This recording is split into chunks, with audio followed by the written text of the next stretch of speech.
Dözməyəcəm,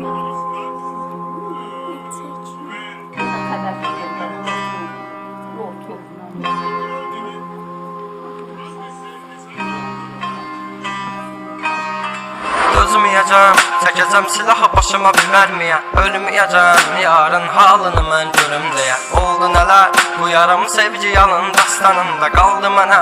Gəl, mən orada gözləyəcəm. Yalandı baxışların, məni məndən olan həmin. Evim vardı, özləmimdə qavrulacaq bu ürəyim.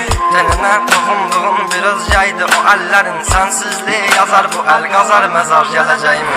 Günahımı mənə verdin, savabımı o aldığın. Məni hər gün ərşə çəkir, bax sən kim bu yazdığım. Qaranlığım, zülmətim, toranlığım, tək bir evim. Sən idin alan məndən itdi baxdı gülüşləri. Dərinlərdə yaz vardı, gözlərimdə yaş aldı. Taqəti məndən yarım çox yorulmuşam. Dünənin qaranlığında sabahın bir şəfə